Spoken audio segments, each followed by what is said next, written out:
तोड़ने वाला हमको अपना स्वामी मानता है और अपने आप को दास मानता है, तो क्या उसने हमारी आज्ञा से धनुष को तोड़ा है? परशुराम जी का यही तर्क था। तो परशुराम जी महाराज आपकी आज्ञा से उन्होंने धनुष को नहीं तोड़ा, ये बात हम जानते हैं, समाज जानती है, क्योंकि उस समय आप थे ही नहीं। धनुष के टूटने के समय में आप थे ही नहीं, तो आपसे आज्ञा कौन मांगेगा? अब वो दास है, मगर कब से दास है? जब से उसने माना कि मैं परशुराम जी का दास हूं, और उन्होंने जब आपसे आज्ञा मांगी तभी से वो दास है। इसके पहले तो धनुष तोड़ने वाले आपसे मिले नहीं, तो जब मिले नहीं तो फिर आपको स्वामी कैसे मानेंगे? जब मुलाकात होगी, आपसे जान पहचान होगी, परिचय बनेगा, श्रद्धा उत्पन्न होगी, तो आपको स्वामी अपने आप को दास मानेंगे। तो तब महाराज आप थे ही नहीं कि आपको स्वामी वो मान लेते। और जब से देखा, आपको जाना, तो तुरंत अपने आप को दास मान लिया है। अब फिर जब दास मान लिया है, तो राम जी ने धनुष तोड़ने वाले को दास केवल इसीलिए कहा है कि महाराज आप समझ जाओ कि धनुष तोड़ने वाला कौन है और आज्ञा किसने मांगी है, राम जी ने। तो आपको समझ जाना चाहिए कि धनुष तोड़ने वाले यही है। अब छोटी बात आपकी समझ में नहीं आ रही। आप कहते हैं ये धनुष दैवीय संपत्ति था, ये धनुष दैवीय संपत्ति था। हाँ, बात सही है, ये दैवीय संपत्ति था, मगर इसके टूटने में देवता तो प्रसन्न है, तो फिर काहे परेशान हो? हम भी कहते हैं कि दैवीय संपत्ति है, मगर सब देवता प्रसन्न है धनुष के टूटने पर। और शास्त्राबाहु ने जब गौ का हरण किया था, तो अगर देवता ऋषि मुनि महात्मा प्रसन्न हुए हो तो जरा बताइएगा। और जिस समय धनुष टूटा, तो उस समय ब्रह्मादिक सुर, सुर माने देवता, ब्रह्मादिक सुर सिद्ध मुनीसा प्रभु ही प्रशंसा ही दे ही असीसा। आपके द्वारा अच्छा काम किया गया है और आपकी हम प्रशंसा करते हैं, ऐसा कह करके बार बार देवता प्रशंसा कर रहे हैं महाराज। तो इसका मतलब कार्य बड़ा अच्छा किया गया है। अब जहां बात एक और अनेक की है, तो महाराज वो धनुया अनेक अवश्य थी, ये धनुष एक अवश्य है, पर जो अधिक होते हैं उनका मूल्य अधिक होता है, और जो कम होता है संख्या में, संख्या जिसकी छोटी होती है उसका मूल्य कम हुआ करता है। तो इस धनुष को आप बड़ा मूल्यवान समझ रहे हो, इस धनुष को आप बड़ा मूल्यवान समझ रहे हो, और उन धनुयों को नहीं मूल्यवान समझते हो, तो ऐसा नहीं है महाराज। जब वो धनुया टूटी तो उनमें भी ध्वनि हुई, और जब ये धनुष टूटा तो इसमें भी ध्वनि हुई है। ध्वनि यहाँ छोटी बड़ी हो सकती है, जैसे ईश्वर सबके अंदर विद्यमान है, ईश्वर सबके अंदर विद्यमान है।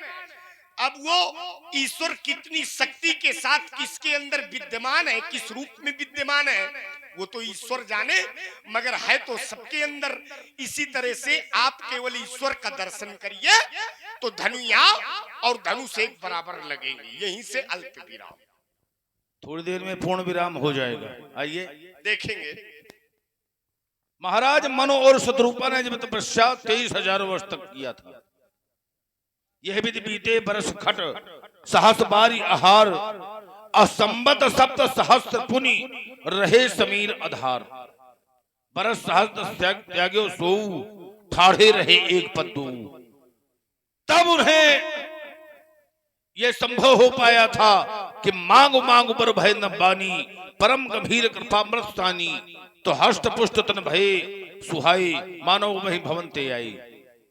और तुम्हारे द्वारा जब ऐसा कोई कर्म नहीं है और जानबूझ करके ऐसा कार्य कर रहे हो, तो वहां से तो ये निर्देश है कि सुन मम वचन सत्य अब भाई, हरितो सनवृत्ति सौकाई, मन क्रम कपड़ मन क्रम वचन कपड़ तज जोकर भूसुर सेव, अब मोहि समेत बिरज सब अब बस्ता के सब देव, सुन गंधर्व कहो मैं तो ही, मोहिन सुहाय ब्रह्म कुल द्रोही सापत ताड़त परस हंता अब विप्र पूज अस गाँव ही संता पूज्य विप्र शील गुणहीना। और इस चौपाई में पहले पूर्व में बहुत से मूर्ख लोगों ने बड़ा तर्क वितर्क भी किया था कि पूज्य विप्र शील गुणहीना। शील यानी स्वभाव और गुण, जो ब्राह्मण के 9 गुण होते हैं, ऋजु तपस्वी संतोषी क्षमा सत्य जितेंद्रिया दाता विद्वान दयालु ब्राह्मणा 9 भी गुणा। तो अगर स्वभाव और इन गुणों से हीन भी हो तो तब भी उसका ब्राह्मण कुल में जन्म हुआ है, वो पूजनीय है। अशूद्र ना यानी जो गुण और ज्ञान में प्रवीण है, तो शूद्र ना यानी वो शूद्र की संज्ञा में नहीं है, पृथक है। तो बहुत ऊंचाई से अर्थ लेना चाहिए और हम बहुत गहराई से अर्थ ले रहे हैं। ये ध्यान रखना राजकुमार लक्ष्मण। क्या कह रहे हो? जिस समय से उसने देखा तो वो दास हो गया और हमें स्वामी मान लिया। कोई जघन्य अपराध कर दी, अपराध करने के पश्चात जिसका अपराध किया है उसके समीप आ जाए और कह दे मैं तो तुम्हारा सेवक हूं, मैं तुम्हारा दास हूं, तो क्या इससे उसका अपराध क्षम हो जाएगा? जिसने धनुष का खंडन किया है उसने जघन्य अपराध किया है। भगवान शंकर का ये धनुष उनके करों में सुशोभित रहने वाला था और इसके द्वारा मानवता की रक्षा हुई, दानवता का दमन हुआ। और जिसके द्वारा मानवता की रक्षा हो, दानवता का विनाश हो, क्या उसके साथ ऐसा व्यवहार किया जाए? ये संसार का नियम है, विश्व के इतिहास में कभी ऐसा नहीं देखा गया। और इसके द्वारा त्रिपुर दैत्य मारे गए थे, तारकाच विधुनमाली ताम्रलोचन, जिनके 3 विमान थी, रजतमयी स्वर्णमयी लौहमयी, जो आकाश में उड़ते थे, पृथ्वी में चलते थे और जल में तैरते थे। अब भगवान शिव ने तीनों विमानों समेत त्रिपुर दैत्यों का इसी धनुष के द्वारा विनाश किया था। मत पितामा गेहे तो न्यास भूत मिदम धनु ईश्वरेण पुरा क्षिप्ता पुरदाहा धनांतकम। तो जिसके द्वारा भारत की रक्षा हुई, सनातन की रक्षा हुई, क्या उसके साथ ये व्यवहार किया जाए? जब हमारे देश में अस्त्र शस्त्र होंगे तो उससे अधर्मियों का हनन होगा, और जब अधर्मी मारे जाएंगे तब देश की सीमाएं सुरक्षित होंगी, और जब देश की सीमाएं सुरक्षित होंगी तब सनातन सुरक्षित होगा, और जब सनातन धर्म सुरक्षित होगा तो समस्त सनातन धर्म के लोग सुरक्षित होंगे। और जब सनातन धर्म ही सुरक्षित नहीं होगा तो सनातन धर्मावलंबी कहां से सुरक्षित होंगे? तो जो भी कार्य हो तो प्रत्येक कार्य में धर्म को अग्रसर माना गया है। महाराज अब कीजिए सोई कि सबकर धर्म सहित हित हुई।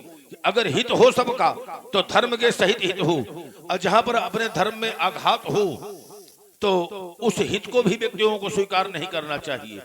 अब बहुत से लोग थोड़े प्रलोभन के कारण, समझना, थोड़े प्रलोभन के कारण जिनको उस सत्ता में न पहुंचाना चाहिए उनको पहुंचा देते हैं, स्वल्प लाभ, और भविष्य के लिए नहीं देखते कि भविष्य में क्या हो सकता है।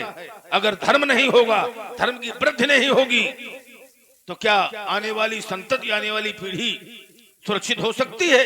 कभी नहीं हो सकती। और जिस स्थान पर सनातन की संख्या कम हो गई, वही खंड अपना अलग भाग ले लिया, अलग नाम ले लिया। तो हम इसका भूत और भविष्य सब कुछ जानते हैं। इस धनुष का एक प्रभाव था कि जिस देश में होगा उस देश को कोई पराजित नहीं कर सकता है। और टूटा हुआ खंड नेपाल में पड़ा है। प्रत्यक्ष, आगम, अनुमान और उपमान, ये 4 प्रकार के प्रमाण मुख्य रूप से माने गए हैं। प्रत्यक्ष के लिए किसी प्रमाण की कोई आवश्यकता नहीं होती। प्रत्यक्षम किम प्रमाणम। तो टूटा हुआ खंड नेपाल में आज भी पड़ा है, और वही ऐसा राष्ट्र है कि आज तक उसे कोई परतंत्र नहीं कर पाया है। तो अगर ये धनुष सुरक्षित होता तो भारत अखंड होता, विधर्मियों का अत्याचार न बढ़ता, सनातन धर्म को इतना प्रताड़ित न होना पड़ता, मंदिर न तोड़े जाते और मलेच्छों का इतना बड़ा आतंक न बढ़ता। तो हम सब कुछ देख रहे हैं और जान रहे हैं राजकुमार लक्ष्मण। और जिसने इसका 2 खंडों में विभाजन किया है, आज हम उसे जानेंगे कि इतना बड़ा प्रचंड वीर इस धरती पर कौन हो गया जिसके द्वारा भगवान शंकर के धनुष का खंडन हुआ है। जिस समय धनुष टूटा तो बता रहे हो कि उसमें ध्वनि हुई, हाँ ध्वनि हुई, भरे भुवन घोर कठोर रौ और रवि बाज तज मार्ग चली। भगवान सूर्य के 7 घोड़े, भगवान सूर्य के रथ में कितने घोड़े हैं? 7। गायत्री, बृहति, जगती, तिष्टुप, अनुष्टुप और पक्ति, ये 7 छंद, 7 अश्व हैं, तो 7 घोड़े हैं। और जिस समय धनुष टूटा तो उस समय सूर्य दक्षिणायन में थे। 2 ही मार्ग होते हैं, उत्तरायण और दक्षिणायन। जब सूर्य तुला राशि में आ जाते हैं तो उस समय दक्षिणायन हो जाते हैं, और जब मकर राशि में प्रवेश हो जाता है तो उत्तरायण हो जाते हैं। माघ मकर गति रवि जब होई और तीर्थ पति है आओ सब कोई। आगे प्रसंग आएगा, हिमृत का गहन मास सुहावा। तो सूर्य के दक्षिण पथ का परित्याग कर दिया और उत्तर की ओर चल पड़े, बात तज मार्ग चली। यद्यपि यहाँ 3 आवाजें हुई। पहली आवाज हुई लखन सकौ बचन जब बोले, टगमगान में दिग्गज डोले। दूसरी आवाज धनुष टूटने पर हुई। तीसरी आवाज फिर हुई, रही भुवन भरे जय जय बानी। हमने पहली धुन में चिंतन नहीं किया, तीसरी धुन में चिंतन नहीं किया, दूसरी धुन में चिंतन किया। और वो इसलिए कि जैसे तुम्हारे द्वार में बहुत से बालक खेल रहे हो, उनमें तुम्हारा भी बालक हो, तुम्हारा बालक सहसा रोने लगे तो तुम अपने बालक के रोने की आवाज पहचान जाओगे। करे तेज धनुष से हमारा लगाव है, इसकी धनुष सुन करके हम दक्षिण आ गए। उन धनुषों के टूटने में बता रहे हो कि उनमें भी धुन हुई, विषय अलग हो गया, वो बहुत थी और ये एक है। और अगर उन बहुतों से काम चलता तो उस एक महर्षि दधीच की आवश्यकता नहीं पड़ती जिसने अपने प्राण दिया था। तो उन बहुतों से काम चलने वाला नहीं था। जिस प्रकार से सौर मंडल में नक्षत्र बहुत होते हैं, चंद्रमा अकेला होता है, लेकिन महत्व चंद्रमा का होता है, समस्त नक्षत्रों का उतना महत्व नहीं होता है। जीव बहुत होते हैं, परमात्मा एक होता है, लेकिन उस एक परमात्मा की सत्ता समस्त जीवों के ऊपर होती है। परबस जीव सबस भगवंता, अजीव अनेक लेकिन एक श्रीकंता। और उस एक परमात्मा की सत्ता समस्त जीवों के ऊपर होती है, तो अनेक जीव नहीं, एक परमात्मा श्रेष्ठ होता है। तो ये एक श्रेष्ठ है और वो अनेक श्रेष्ठ नहीं थी। भार्गव जी, आप बारंबार कहते हैं कि धनुष को तोड़ करके अनुचित कार्य किया गया है। अच्छा, आप एक बात बताओ कि जिस कार्य में सबका हित हो, जिस कार्य में सबका हित हो, तो उस कार्य को क्या अनुचित कहा जा सकता है? कभी नहीं कहा जा सकता। और मिथिला की नारियां आपस में चर्चा कर रही थी, और यहाँ की नारियां भी जो है वो साधारण नहीं है, असाधारण विदुषी महिलाएं हैं यहाँ की नारियां। तो नारियां आपस में चर्चा कर रही थी, तो उनमें से एक श्रेष्ठ नारी ने उत्तर दिया, बोली अपर कहे सखिनी का, ए ब्याह अति हित सब ही का। बड़ी सखी ने क्या कहा कि अगर अमुक राजकुमार का विवाह हो जाए हमारी जानकी के साथ, तो इसमें सबका हित है। और जानकी का विवाह कब होगा? जानकी का विवाह तब होगा जब धनुष टूटेगा। अब धनुष टूट गया है तो सबका हित हो चुका है, सबका हित।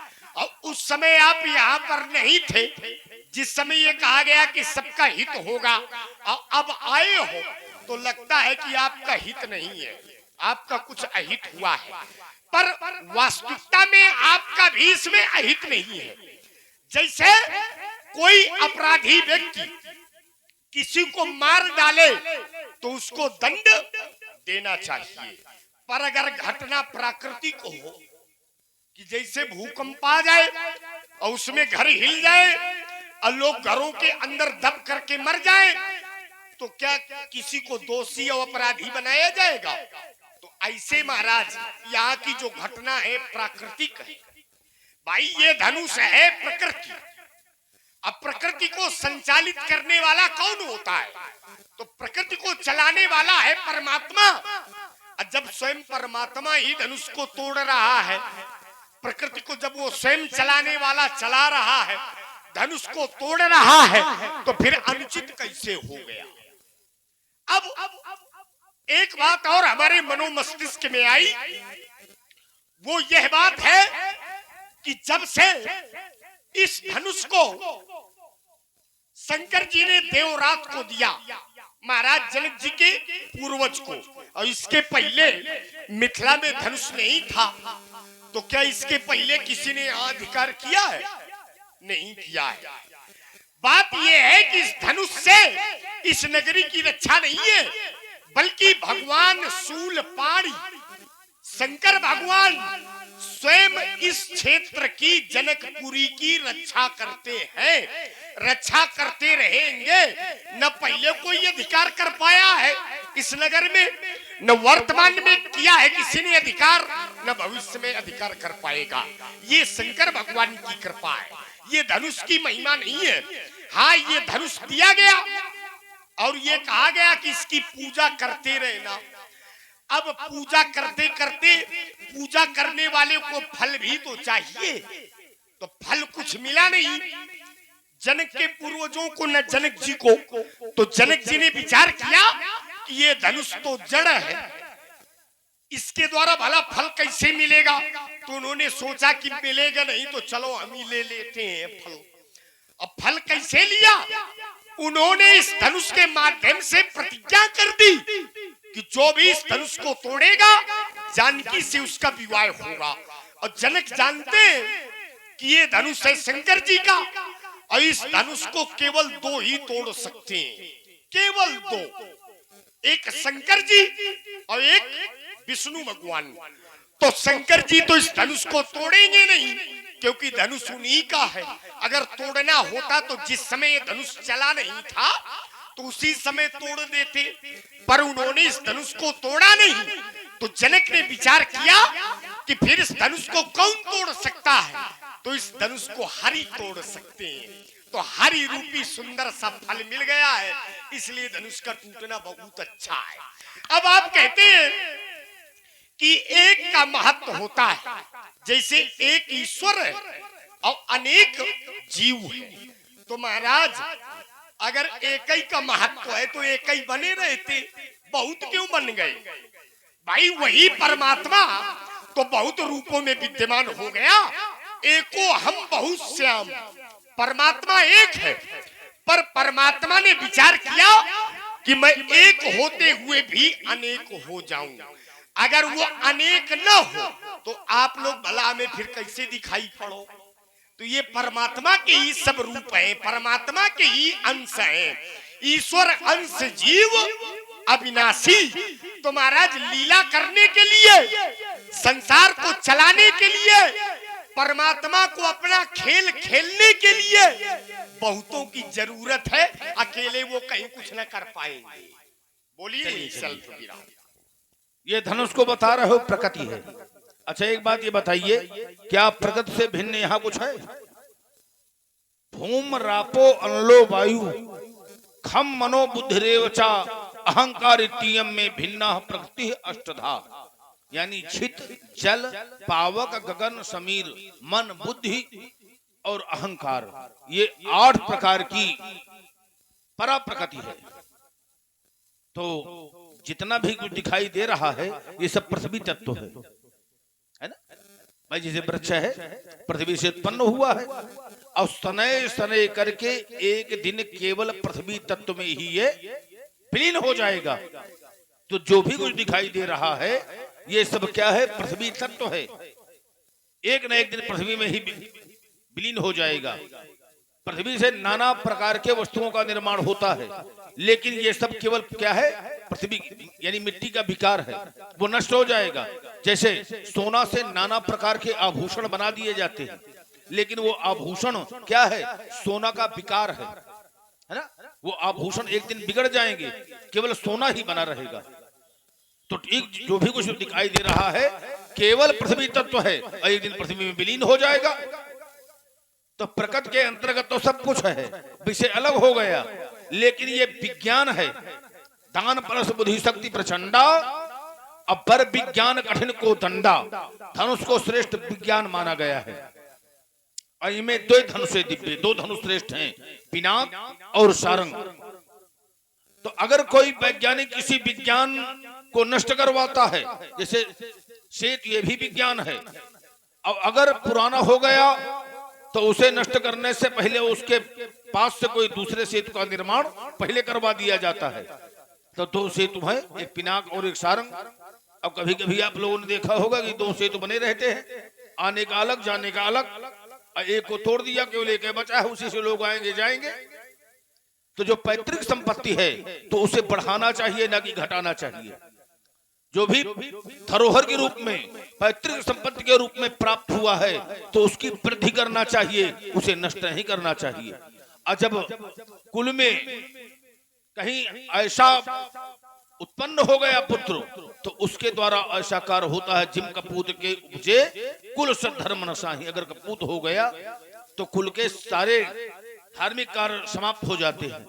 अब अगर सुपुत्र है तो वो धन की पैतृक संपत्ति की वृद्धि करेगा। तो वृद्धि करना चाहिए कि घटाना चाहिए?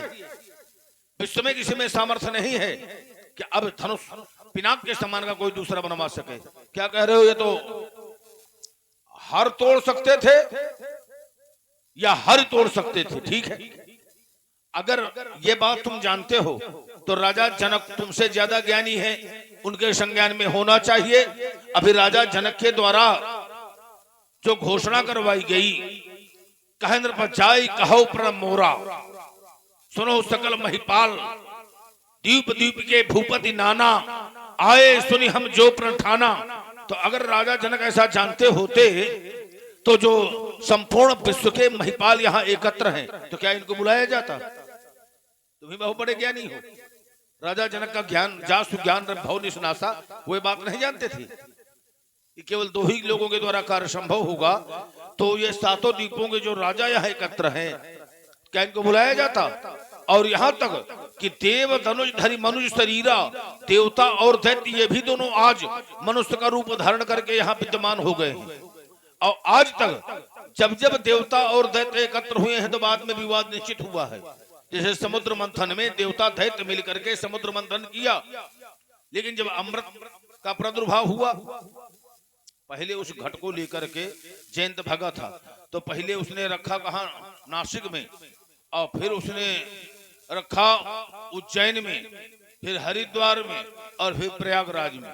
तो जहां जहां भी उस घट अमृत घट को रखा गया, वहां वहां आज भी कुंभ पड़ता है ना? नासिक में, उज्जैन में, हरिद्वार में और प्रयागराज में, केवल 4 ही जगह कुंभ पड़ते हैं।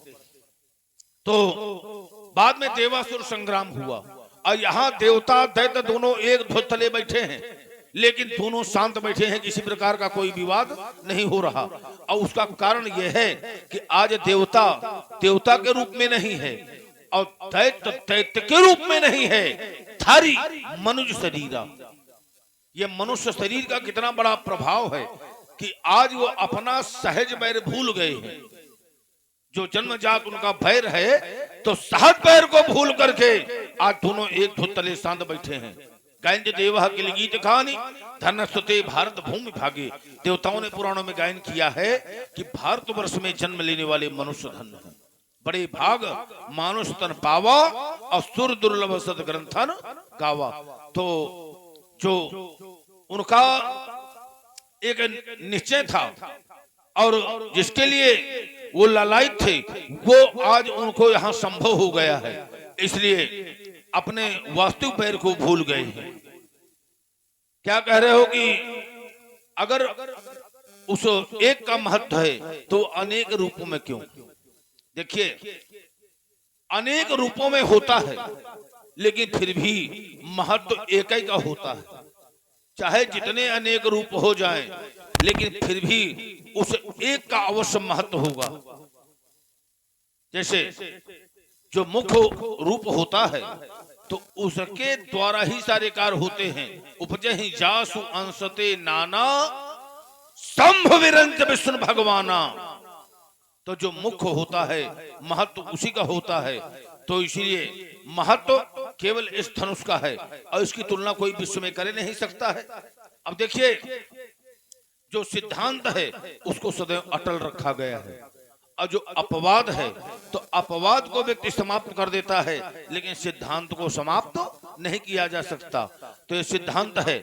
इस धनुष के माध्यम से हमें भगवान शिव ने धनुर्वेद का ज्ञान करवाया था। यदा धीता धनुर्विद्या मत्तः परशुधारणः तदा दत्तम मया तस्मै धनुष स्फुरदाहकम। भगवान शंकर ने इसी धनुष के माध्यम से हमें धनुर्वेद का ज्ञान करवाया था। तो जहां हमें विद्या प्राप्त हुई है तो वहां पर श्रद्धा जुड़ी हुई है। इस विद्यालय में आप लोग पढ़ते रहे हैं तो वहां से श्रद्धा होती है, और अगर उसे कोई तोड़ने लगे, श्रद्धा में आघात होगा तो क्रोध का जन्म होगा। लेकिन हमारा क्रोध पाप मूलक नहीं, धर्म मूलक क्रोध है। जैसे लोमस ऋषि को क्रोध हुआ, और जब लोमस ऋषि को क्रोध हुआ, उत्तर प्रदेश उत्तर हुआ तो क्रोध का प्रादुर्भाव हुआ। उत्तर प्रदेश उत्तर में कीन्हा तब मुनितन भय क्रोध के चिन्हा। अष्टादश पुराणेश व्यासस्य वचनद्वयम् परोपकारा पुण्याय पापाय परिपीडनम। व्यास जी आइए आप। अतिसंघर्षण जौकर कोई तो अनल प्रगट चंदन ते होई। सुन पर बहुत अवज्ञा किए और उपज क्रोध ज्ञानी के ही।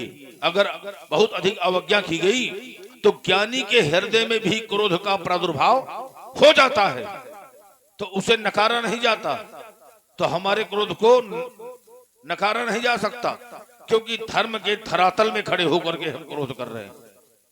और हमारे द्वारा जितने भी कार्य हैं केवल मात्र धर्म के लिए होते हैं। अधर्म की हानि और धर्म की वृद्धि हो, वही कार्य हमारे द्वारा संभव होता है। और यही नियम है। असुर मार थापहि सुरन और राखै निज सुरत सेतु।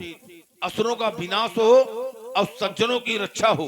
असुरत सेतु यानी वेद रूपी जो सेतु हैं, जिसे साधारण व्यक्ति भी पार जा सकता है उसके माध्यम से।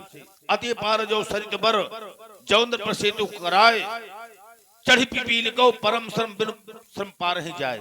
जैसे बहुत बड़े सेतु का निर्माण जब होता है तो चढ़ी पिपीलिका यानी चींटी सने सने करके धीरे धीरे चल करके वो भी उस सेतु से पार हो जाती है। अब अगर सेतु ना हो तो क्या चींटी नदी के उस पार जा सकती है ना? तो अगर सेतु का निर्माण हो गया तो अतिश्रम पार हम जाए, वो भी पार हो जाती है। तो जो वेद रूपी सेतु हैं तो उनकी रक्षा हो, ऐसा सदैव जितने भी हमसे पहले आए या आएंगे उनका दृढ़ निश्चय होता है। तो हम उस सेतु की रक्षा में तत्पर हैं। और अगर उसमें किसी ने व्यवधान किया तो बस सीधे उसी की बलि वहीं पर दे देंगे। सेतु में बल भी लगा करती है ना। जब कोई बहुत बड़ा सेतु होता है